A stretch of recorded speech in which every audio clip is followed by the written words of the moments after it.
It's midnight and you are tuning into Nightline with me, Sabrina Zainal. The top stories. Selangor declares GISBH deviant in latest fatwa.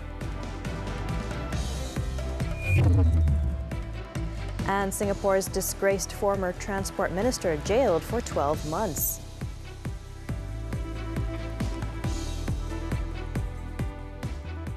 Good morning. We begin with this story. Selangor has become the second state to declare Global Ikhwan Services and Business Holdings, GISBH, as an organization that promotes deviant teachings in a fatwa on Thursday. This after Sultan of Selangor, Sultan Sharifuddin Idris Shah, assented to the State Fatwa Committee's decision made in a special meeting on September 30th. The Selangor Royal Office, in a statement posted on its Facebook page, said that the State Fatwa Committee is convinced and confident that the leaders, followers, workers, or members of GISBH and its networks have been and continue to practice the Aurat Muhammadiyah brought by the Darul Arkam Group that was banned through a gazette published on February 4, 1993. The State Fatwa Committee's decision was presented to the Selangor ruler by the State Mufti, Dato' Anhar Opir, at Istana Bukit Kayangan in Shah Alam on Thursday. The statement added that the beliefs, teachings, practices, or activities of GISBH and its networks contain elements that deviate from true Islamic teachings. Any variation, form, or branch of any new belief, teaching, practice, or activity that contains similarities to all or part of these elements is also considered deviant and contrary to Islamic teachings. The State Mufti's department will release further details of the fatwa soon.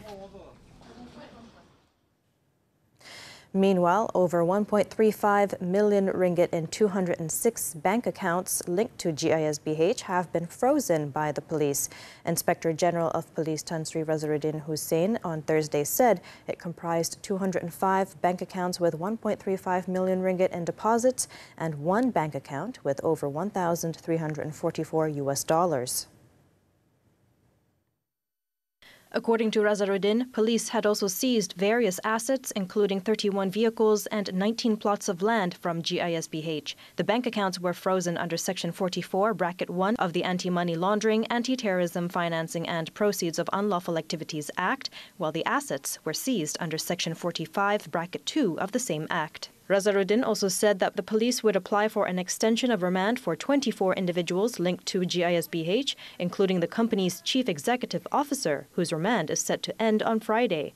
This is to enable authorities to complete investigations under the Anti-Trafficking in Persons and Anti-Smuggling of Migrants Act. To date, 93 GISBH members have been remanded, while 34 others have been detained under the Security Offences Special Measures Act, or SOSMA. The top cop also revealed that Bukit Aman has identified 12 suspected indoctrination quarantine centers, with 10 in Malaysia and 1 each in Indonesia and Turkey. 3 of the quarantine centers in the country were successfully raided on September 21st, while the remaining 7 were found to be non-operational.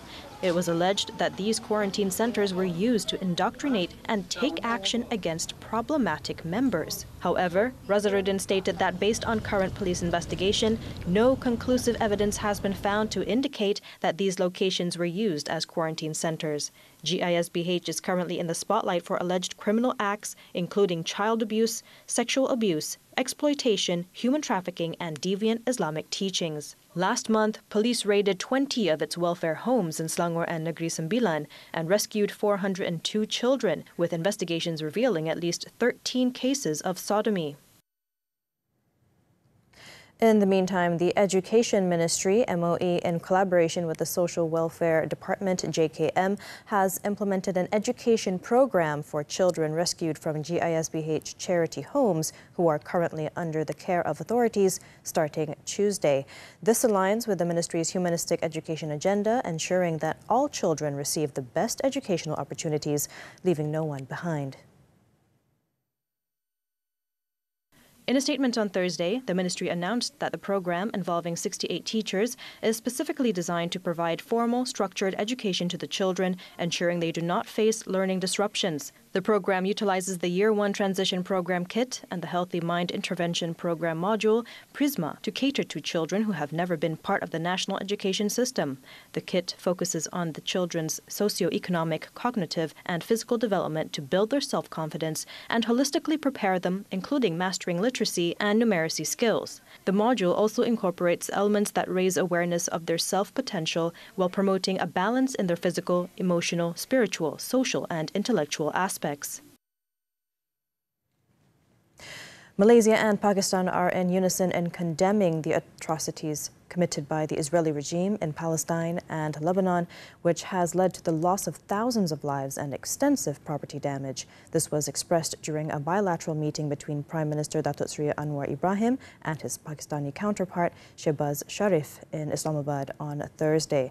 Anwar, who is on a 3-day working visit to Pakistan, was accorded an official welcoming ceremony upon arrival at the Pakistan Prime Minister's official residence before proceeding to a restricted meeting with Shehbaz Sharif. This was followed by a bilateral meeting between both leaders and their delegations discussing various issues affecting the interests of the two nations.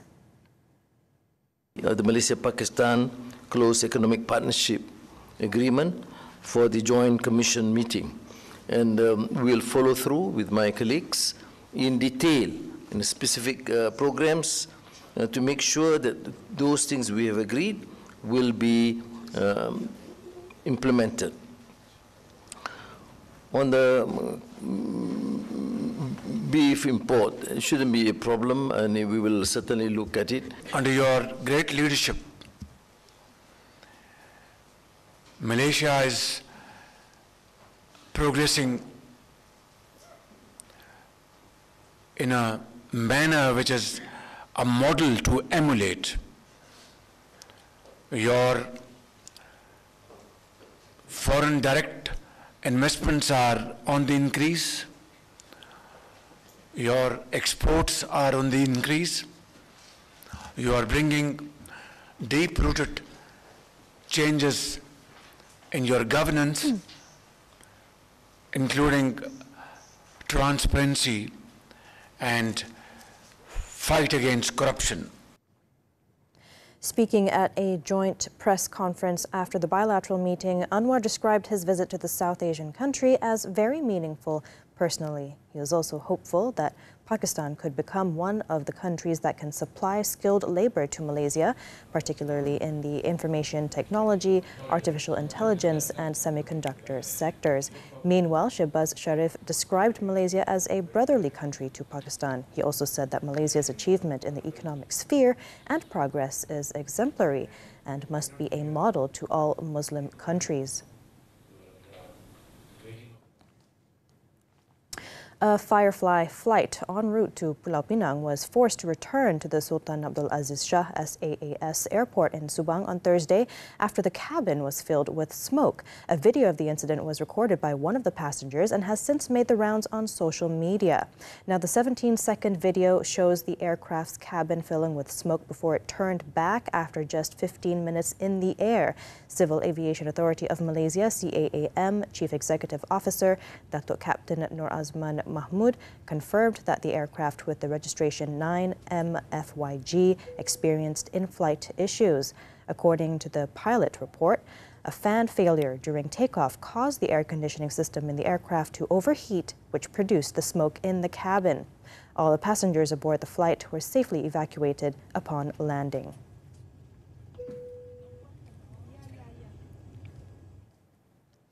Now, in Kedah, a maintenance worker died after falling while conducting repairs on the glass deck of the Eagle's Nest Skywalk on Gunung Macincang in Langkawi on Thursday. Police said 41-year-old Khairul Nizam Jafar, a technician employed by the glass deck company, was found dead after plunging about 40 meters onto the slopes below.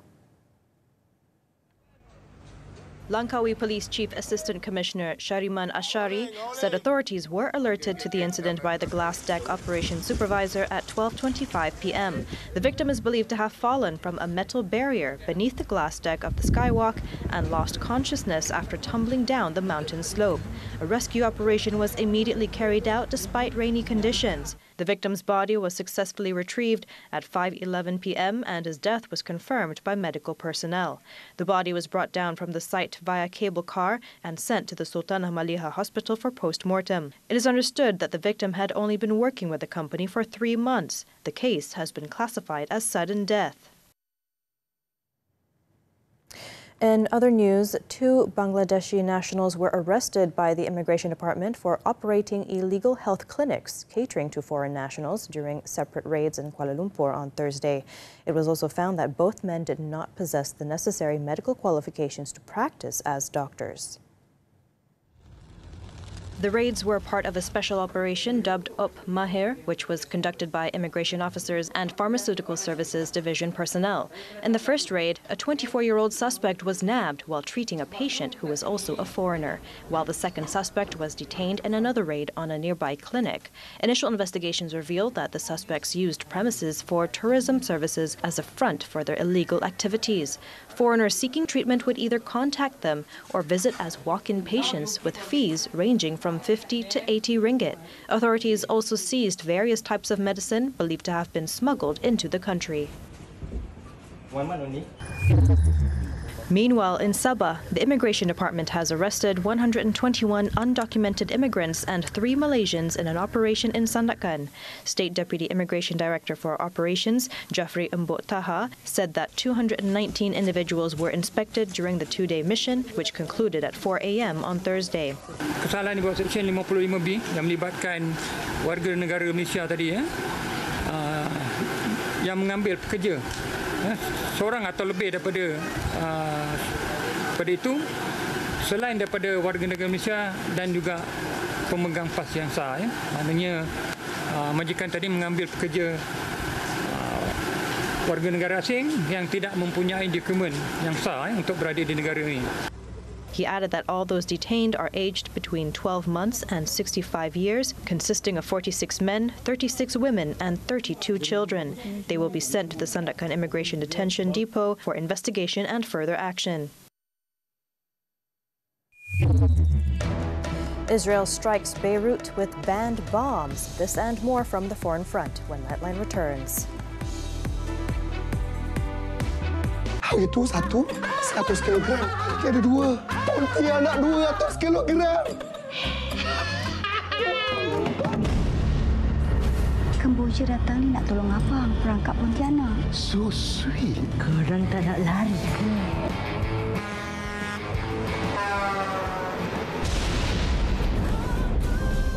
Oh, kau dah fikir habis-habisan ke? Ini tengkuk aku ke tengkuk kau Alah, dah habis tak sempat nak tengok. Drama TV3 Mak? Tengok je lah kat tonton. Telefon nak buat? Telefon Mak.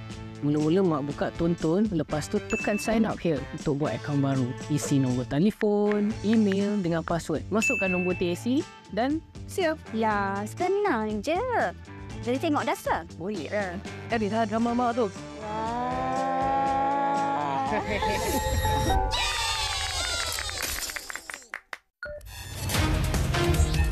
Diving deep into the business world.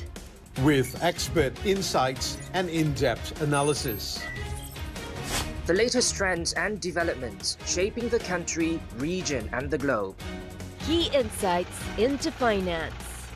On Money Matters. Every Saturday at 5 p.m. On TV3 and stream on Tonton.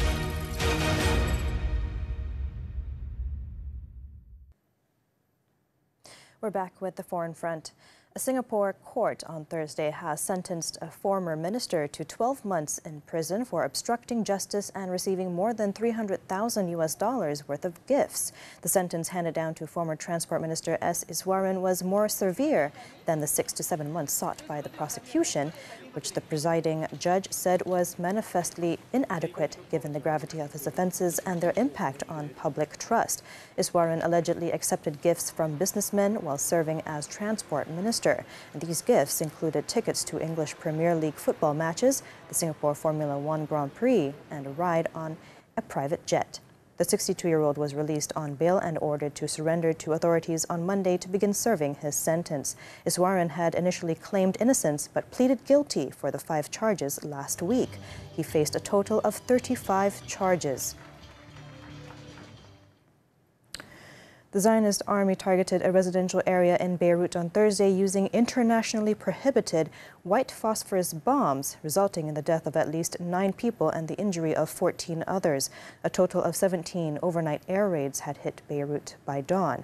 According to the Lebanese media, the attack started a fire in an apartment in a multi-story building in the residential Bashura district, not far from the United Nations headquarters, the Prime Minister's office, and Parliament. Later in the day, the Islamic Health reported a sulfur-like smell following the attack, and local media then accused Israel of using internationally banned phosphorus bombs. Now, over in Taiwan, at least 2 people have died and more than 100 injured on Thursday after Typhoon Krathon pounded the island before its expected landfall.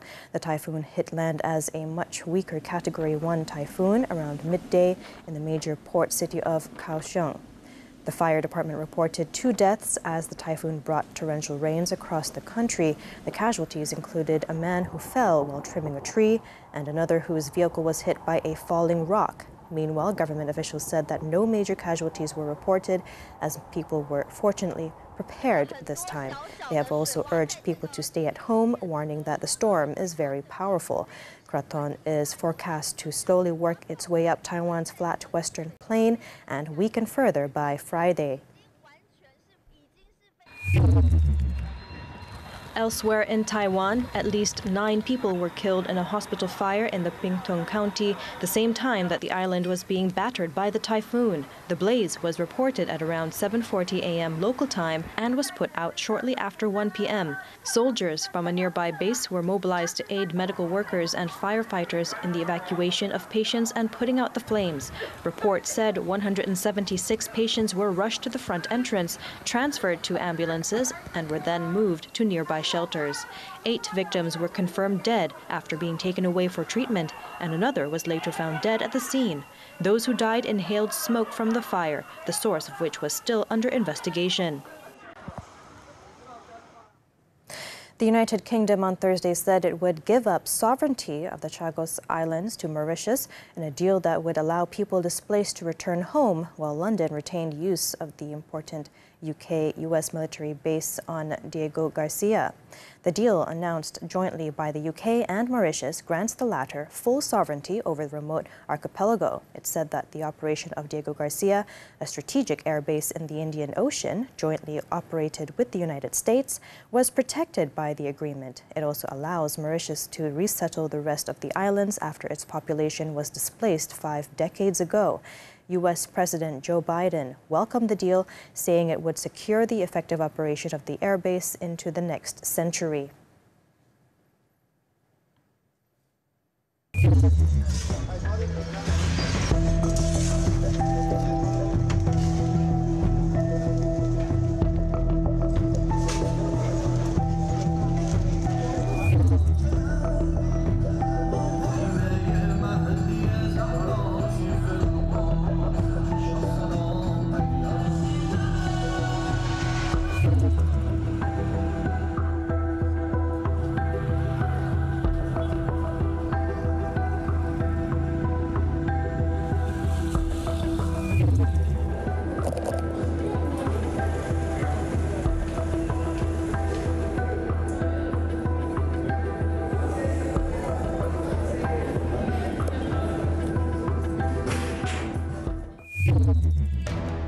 The plane dominates Le Tour de Langkawi once again. Sports right after this breather.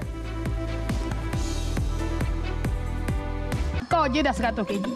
Aku ni dah 100 kg. 200 kg. Tak payahlah nak terbang-terbang ni. Aku dah cuba lama dah tak naik-naik. Kenapa kampung kita tiba-tiba kena serang bencana? Saya tahu macam mana nak selesaikan masalah. Ini kalau jaring saiz S ni, Maya Karim bolehlah terangkat. Aku lambat lagi.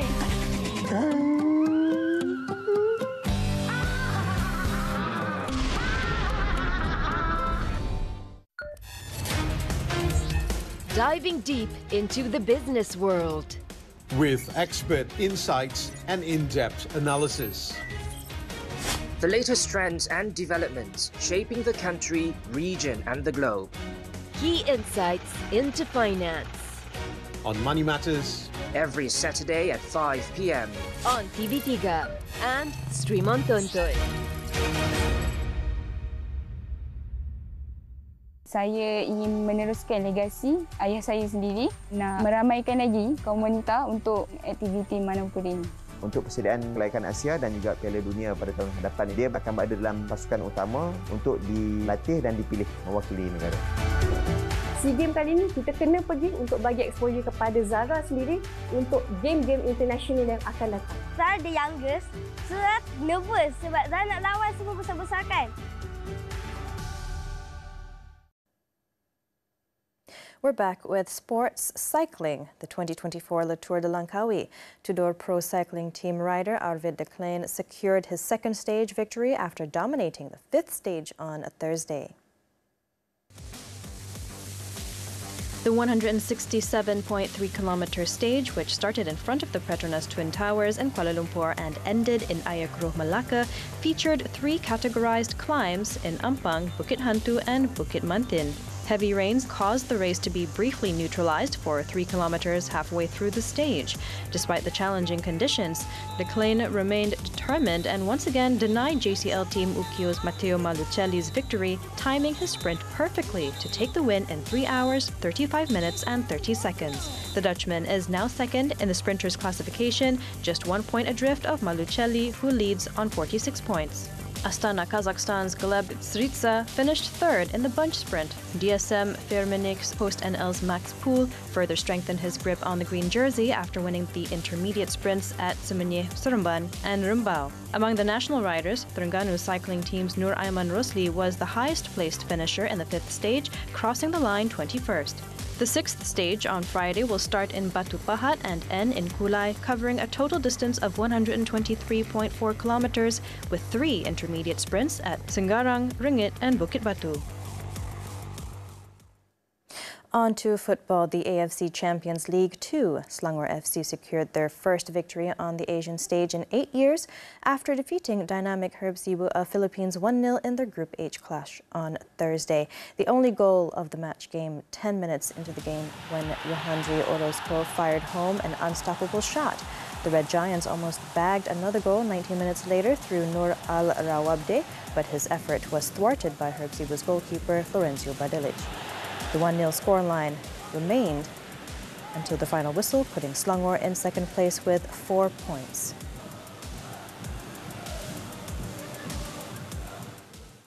Turning to tennis now, the 2024 China Open. Paula Badosa continued her sublime form as she defeated Zheng Shuai in straight sets to reach the semifinals on Thursday. The 19th-ranked Spaniard earned a 6-1, 7-6 victory against the Chinese wildcard in the quarterfinals of the WTA 1000 tournament. The former world number 2 will now play 4th-seeded American Coco Gauff in the last 4.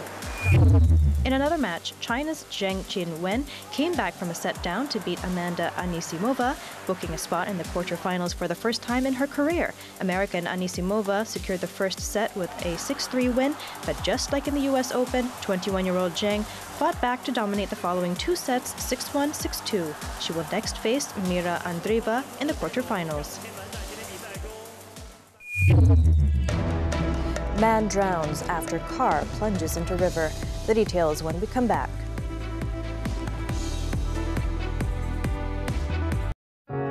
Mungkin hadiah juga dari dia untuk saya.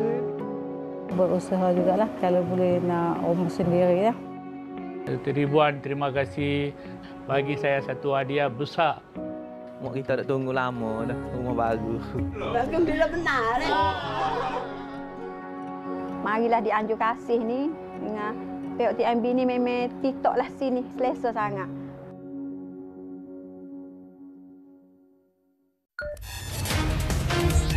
Diving deep into the business world. With expert insights and in-depth analysis. The latest trends and developments shaping the country, region and the globe. Key insights into finance. On Money Matters. Every Saturday at 5 p.m. on TV3 and stream on Tonton.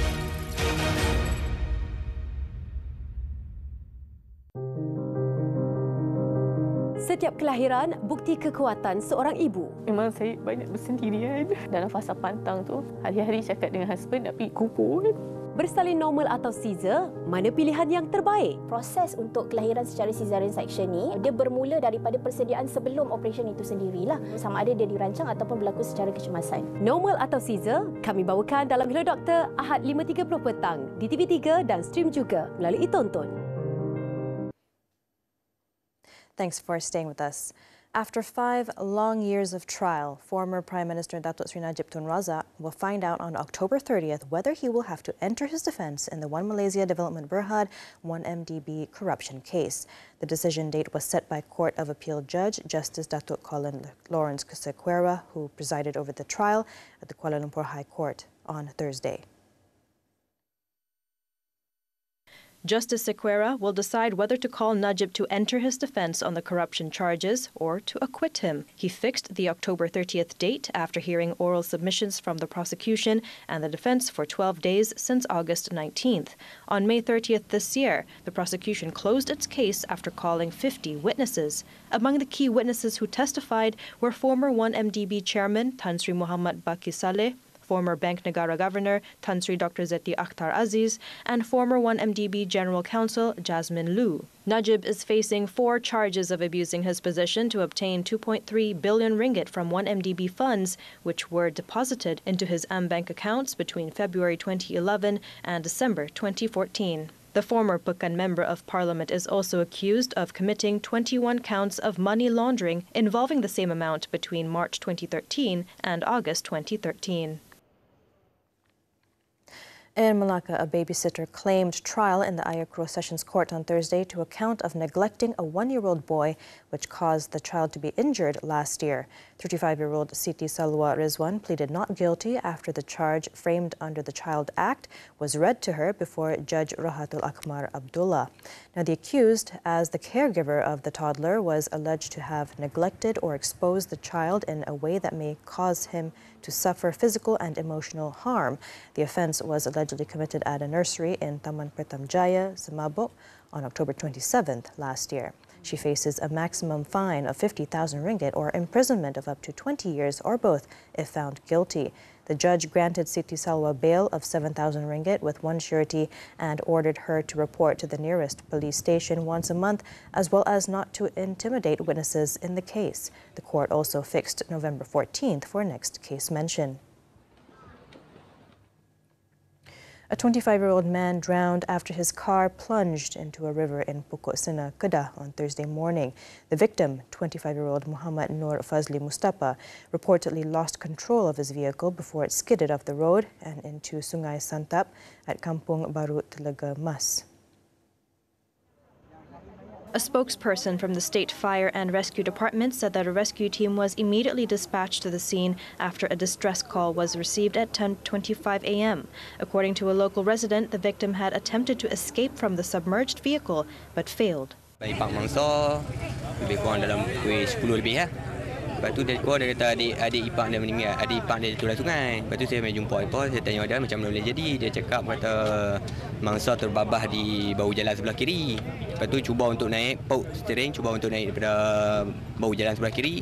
Kereta terus musing tuju ke dalam tali air. Rescuers managed to retrieve the victim from the car, but he was pronounced dead by Health Ministry personnel. The car was later pulled out of the river with the help of a tow truck. The victim's body was then handed to the police for further action.